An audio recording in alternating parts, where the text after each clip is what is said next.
प्रिय विद्यार्थियों, समष्टि अर्थशास्त्र के अंतर्गत एक महत्वपूर्ण अवधारणा है गुणक की अवधारणा या concept of multiplier. Macro economics की एक महत्वपूर्ण अवधारणा है। गुणक शब्द गुणा से बना हुआ है और इस प्रकार समष्टि अर्थशास्त्र में जो हम गुणक या मल्टीप्लायर की अवधारणा काम में लेते हैं वह गणित से ली गई है। आधुनिक अर्थशास्त्र में गणित का बहुत ही महत्वपूर्ण रोल है, बहुत महत्वपूर्ण भूमिका है। इसने ही अर्थशास्त्र को अन्य सामाजिक विज्ञानों की तुलना में एक विशिष्टता दी है और इसके निष्कर्ष सटीक बैठते हैं। जैसे आप राष्ट्रीय आय की अवधारणा पढ़ते हैं, मुद्रास्फीति की अवधारणा पढ़ते हैं, इकोनॉमिक ग्रोथ या आर्थिक विकास, अर्थव्यवस्था के विकास वृद्धि की दर, रिजर्व बैंक की विभिन्न नीतियाँ, repo rate, reverse repo rate, ये सभी संख्याएं हैं, ये सभी गणित का प्रयोग करती हैं। इस प्रकार से बिना गणित के आर्थिक जगत या अर्थव्यवस्था को समझ पाना, चला पाना बहुत मुश्किल है।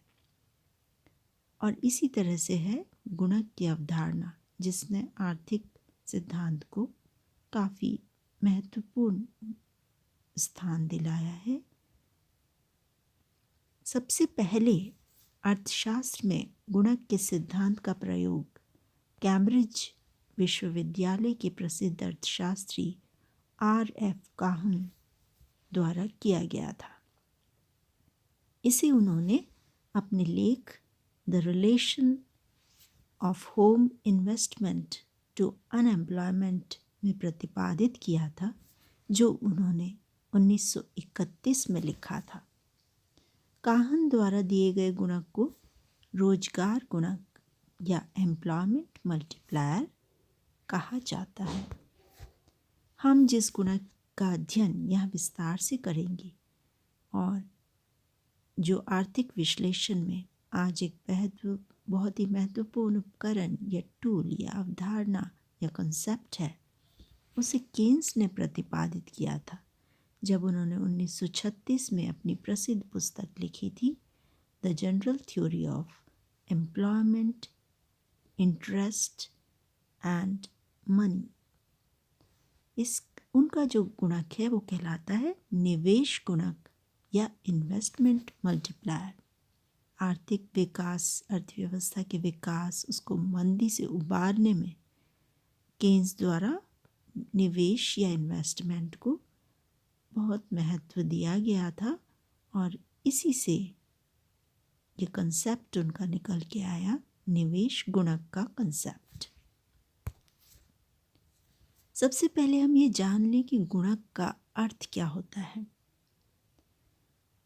अर्थव्यवस्था में जब निवेश में वृद्धि होती है तो उससे आय में वृद्धि होती है, आर्थिक विकास होता है, उत्पादन में वृद्धि होती है और इस प्रकार से लोगों की भी आय में वृद्धि होती है। इस प्रकार राष्ट्रीय आय या अर्थव्यवस्था की आय में निवेश से जो वृद्धि हुई उसको मापा कैसे जाए, उसको मापने के लिए या ये अनुमान कैसे लगाया जाए कि कितने निवेश से कितनी राष्ट्रीय आय में वृद्धि होगी, ये सभी नीति निर्माताओं के लिए एक बहुत ही महत्वपूर्ण प्रश्न होता है और गुणक यही काम करता है। अर्थव्यवस्था में निवेश में वृद्धि होने से आय में वृद्धि होती है। वह उतनी ही नहीं होती जितना निवेश बढ़ रहा है, बल्कि उससे कई गुना अधिक होती है और जितनी गुना यह वृद्धि होती है, राष्ट्रीय आय में जितनी गुना वृद्धि निवेश के बढ़ने से होती है उसे गुणक कहते हैं। तो एक संख्या है 4 गुना तो गुणक 4 हुआ, 2 गुनी तो गुणक 2 हो गया, 3 गुनी तो 3 हो गया।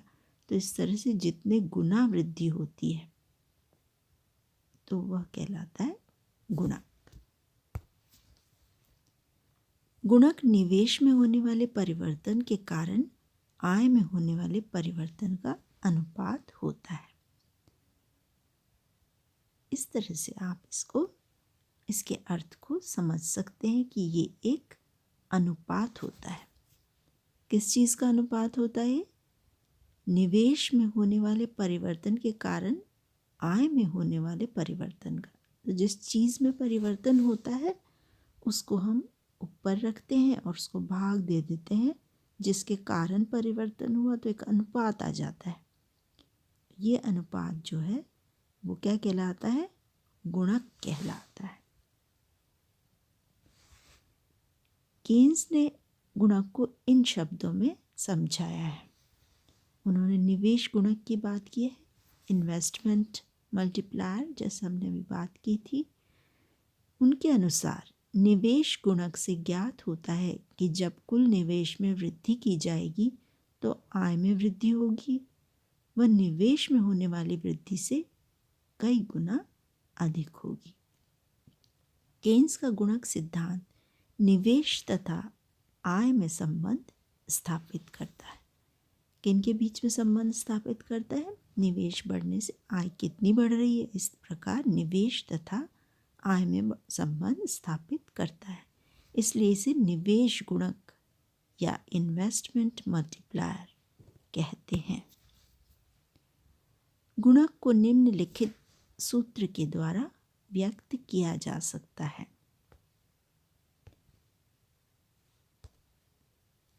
Delta y is equal to k delta I, ये सूत्र है इसका। डेल्टा y किसके बराबर है? के डेल्टा आई के बराबर है।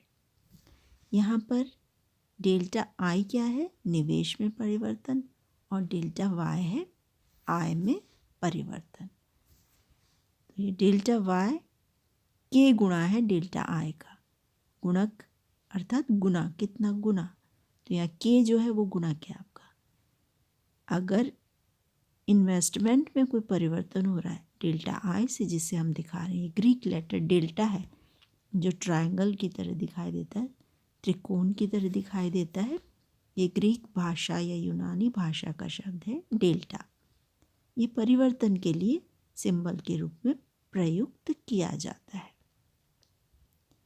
तो इन्वेस्टमेंट में चेंज जो है, चेंज इन इन्वेस्टमेंट, वो डेल्टा आई से दिखा रहे हैं, निवेश या विनियोग में परिवर्तन। चेंज इन इनकम दिखा रहे हैं डेल्टा वाई से, या आय में परिवर्तन। और इन दोनों का अनुपात क्या है? के या गुणक। यहाँ के गुणक है, डेल्टा आई निवेश में परिवर्तन है और डेल्टा वाई आय में परिवर्तन है। इसे हम एक उदाहरण की सहायता से समझ सकते हैं। माना कि भारत सरकार ने 100 करोड़ रुपए का निवेश किया युवाओं को कौशल सिखाने के लिए, कुछ स्किल्स सिखाने के लिए, जिससे कि वो अपना काम कर सकें, नौकरी कर सकें कहीं, या स्वयं का रोजगार कर सकें उस स्किल या उस कौशल की सहायता से। और इससे रोजगार मिला उन्हें और राष्ट्रीय आय में वृद्धि हुई। और ये राष्ट्रीय आय में वृद्धि जो है वो 200 करोड़ रुपए की हुई। तो के कितना हो गया? आप 200 को भाग दे देंगे 100 से तो आ जाएगा 2। इस प्रकार 100 करोड़ निवेश बढ़ाने से आय में 200 करोड़ की वृद्धि हुई। तो ये वास्तव में क्या है? वृद्धि है ये दोनों। निवेश जो किया गया वो क्या किया गया? जैसे पहले जो निवेशित है उसके ऊपर से निवेश होता है हमेशा, तो वृद्धि होती है। और इसी तरह से आय में भी जो है वृद्धि है। 200 करोड़ आय नहीं है बल्कि 200 करोड़ आय में वृद्धि है। तो उस स्थिति में गुणक कितना होगा? 2 के बराबर होगा। गुणक का मूल्य वास्तव में सीमांत उपभोग प्रवृत्ति के द्वारा निर्धारित होता है। प्रोफेसर कुरिहारा ने ये स्टेटमेंट दिया था, क्योंकि प्रश्न अब आता है कि गुणक का मूल्य कैसे निकाला जाए। और हमने एक कंसेप्ट पढ़ा था, सीमांत उपभोग प्रवृत्ति या एमपीसी या मार्जिनल प्रोपेंसिटी टू कंज्यूम। और हमने देखा था कि किस तरह से उपभोग व्यय और विनियोग व्यय या निवेश व्यय ये दोनों राष्ट्रीय आय को प्रभावित करते हैं। तो उपभोग जो है वो जब नहीं किया जाता है और उसके बदले में बचत की जाती है तब निवेश किया जाता है। तो उपभोग अधिक होगा तो निवेश कम होगा और उपभोग कम होगा तो निवेश अधिक होगा। उपभोग की सीमांत प्रवृत्ति जितनी अधिक होगी गुणक उतना ही अधिक होगा और इसके विपरीत सीमांत प्रवृत्ति कम होने पर गुणक भी कम हो जाएगा। इसको हम इस तरह से समझ सकते हैं, जब निवेश किया जाता है तब वह बचत काम में आती है और इससे क्या होता है, उत्पादन में वृद्धि होती है। उत्पादन में वृद्धि होने से आय बढ़ती है। तो जब एक व्यक्ति व्यय करता है तो वो दूसरे व्यक्ति की आय हो जाती है।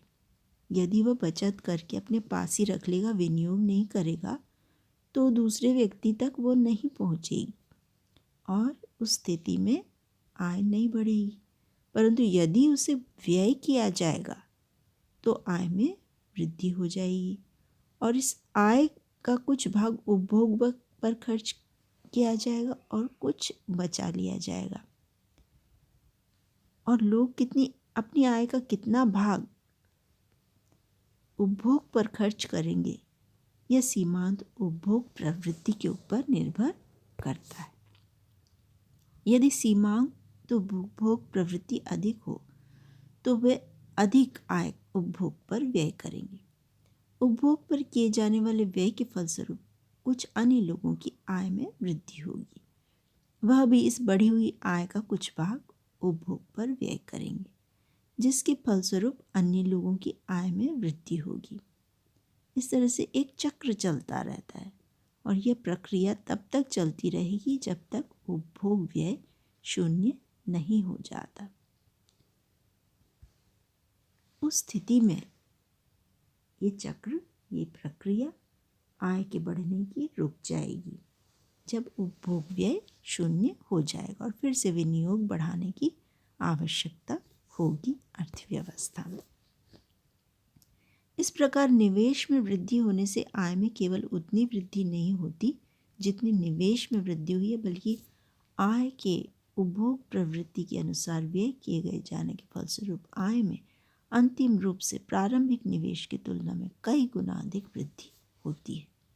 तो अगर हम सारी प्रक्रिया के अंत में पहुँचें और आय देखें तो प्रारंभ में जो निवेश में वृद्धि की गई थी, जैसे 100 करोड़ रुपए की निवेश में वृद्धि की गई थी, और ये सारी प्रक्रिया समाप्त होने के बाद अंत में हम देखें कि आय में कितनी वृद्धि हुई है, तो वो 2 गुनी वृद्धि हो गई थी, कई गुना वृद्धि हो जाती है। इस वृद्धि का मूल्य अर्थात गुणक सीमांत उपभोग प्रवृत्ति पर निर्भर करता है। सीमांत उपभोग प्रवृत्ति जितनी अधिक होगी, आय में वृद्धि भी उतनी अधिक होगी तथा गुणक का मूल्य भी उतना ही अधिक होगा। इसलिए कहा जाता है कि गुणक तथा सीमांत उपभोग प्रवृत्ति के बीच सीधा संबंध है और इसी सूत्र के द्वारा हम देख सकते हैं कि कैसे गणना की जा सकती है। सभी अंक हैं, इन अंकों को यदि हम सूत्र में रखेंगे तो हमें मूल्य भी प्राप्त हो जाता है। तो K = 1/1 - MPC, ये सूत्र इसके लिए काम में लाया जाता है। और अगर लोग बचत करके अपने पास रख लेंगे और उसे इन्वेस्ट भी नहीं करेंगे, उसका उपभोग भी नहीं करेंगे, तो उस स्थिति में बचत का प्रभाव यहाँ देख रहे हैं हम, K = 1/MPS। ये है बचत का प्रभाव, ये है उपभोग का प्रभाव। ऊपर उपभोग, नीचे बचत। ये सूत्र ऊपर वाले सूत्र से निकाला गया है, क्योंकि MPS marginal propensity to save या बचत की सीमांत प्रवृत्ति और MPC या मार्जिनल प्रोपेंसिटी टू कंज्यूम उपभोग की सीमांत प्रवृत्ति, इन दोनों के बीच में ये संबंध पाया जाता है। यहाँ पे K गुणक एमपीसी सीमांत उपभोग प्रवृत्ति, एमपीएस सीमांत बचत की प्रवृत्ति है। तो इससे ये स्पष्ट हो गया है कि एमपीसी या एमपीएस इन दोनों में से कुछ भी ज्ञात होने पर गुणक निकाला जा सकता है, गुणक का अनुमान लगाया जा सकता है। अब इनमें क्या संबंध देखा हमने, एमपीसी जितनी अधिक होगी गुणक भी उतना ही अधिक होगा। इसके विपरीत संबंध है एमपीएस का। एमपीएस का क्या संबंध है, जितना अधिक एमपीएस होगा उतना ही गुणक कम होगा, क्योंकि उससे आय नहीं बढ़ेगी। तो हम कह सकते हैं कि एमपीसी तथा गुणक में प्रत्यक्ष और गुणक तथा बचत में या एमपीएस में विपरीत संबंध होता है। एमपीएस तथा गुणक में विपरीत संबंध होता है। जब एमपीसी शून्य होगा तो गुणक किसके बराबर होगा, 1/1 - 0 = 1। ये स्थिति हो जाएगी, यूनिटी या एक के बराबर होगा। और जब एमपीसी एक होगा, एमपीसी एक होने पर 1/1 - 1 ये हो जाएगा गुणक, k = अब ये कितना हो गया, 1/0। और 1/0 क्या होता है, इन्फिनिटी। 1/0 = इन्फिनिटी। तो इस स्थिति में यह इनफाइनाइट हो जाएगा या अनंत हो जाएगा। अब हम इसको चित्र द्वारा भी देखें जिससे कि और अच्छे से इसको समझ सकें। चित्र 1 में हम गुणक की अवधारणा को देखते हैं। चित्र में y = c+i, आय और उपभोग तथा निवेश के संतुलन की 45 डिग्री रेखा है। ये जो हमने पहले एएस रेखा देखी थी, जिस पर प्रारंभिक एडी रेखा बिंदु E0 पर काटती है, जहाँ एडी और एएस एक दूसरे के बराबर हो जाते हैं, वहाँ संतुलन स्थापित हो जाता है। और यहाँ पर जो प्रारंभिक स्तर आय का निर्धारित हो रहा है वो हो रहा है OY0। और जब निवेश में वृद्धि होती है, ऑटोनॉमस इन्वेस्टमेंट या स्वायत्त निवेश में वृद्धि की जाती है, तो नई रेखा जो बन जाती है एडी वो हो जाती है C+i + ΔI। और 45 डिग्री की जो रेखा है एएस की रेखा, इसको ये E1 बिंदु पर काटती है और इस प्रकार से नया संतुलन E1 पर स्थापित हो जाता है। आइए चित्र से देखते हैं इसे। चित्र में C+i ये आपकी पहले समग्र मांग रेखा है, समग्र मांग वक्र। और ये रेखा जो आपकी है y = c+i, ये संतुलन को निर्धारित करने वाली एएस रेखा है, जिस पे आय और उपभोग व निवेश ये दोनों एक दूसरे के बराबर होती हैं। इसकी दोनों अक्ष x और y अक्ष से हमेशा प्रत्येक बिंदु पर समान दूरी रहती है, इसलिए 45 डिग्री का कोण बनाती है x अक्ष से। y से भी 45 का ही बनाएगी, क्योंकि ये कुल 90 डिग्री का कोण होता है। पर यहाँ हमारे लिए इतना ही जानना काफ़ी है, क्योंकि ये 45 डिग्री का कोण बनाते हुए हमें ये रेखा खींचनी है। y = c+i। ये दोनों रेखाएं E0 बिंदु पर काट रही हैं और यहाँ संतुलन में आय निर्धारित हो रही है y0। आय निर्धारित हो रही है। अब स्वायत्त निवेश में वृद्धि हो जाती है, वो बढ़कर हो जाता है C+i + ΔI। जब ये C+i + ΔI हो जाता है तो उस स्थिति में नया संतुलन E1 पर निर्धारित होता है, जहाँ नई एडी रेखा नए एएस रेखा, पुरानी एएस रेखा जो है आपकी, उसको काट रही है।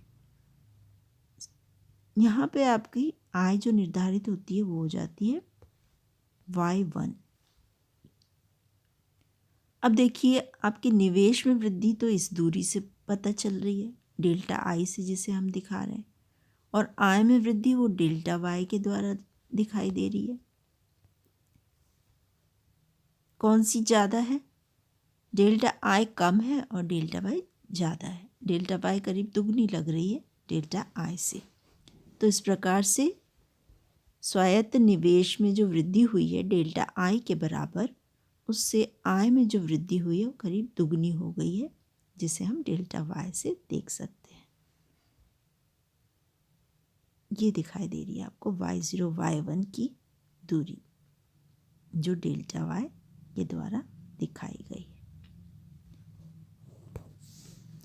इस प्रकार प्रारंभिक संतुलन से नए संतुलन के अंतर के अनुपात को गुणक व्यक्त करता है।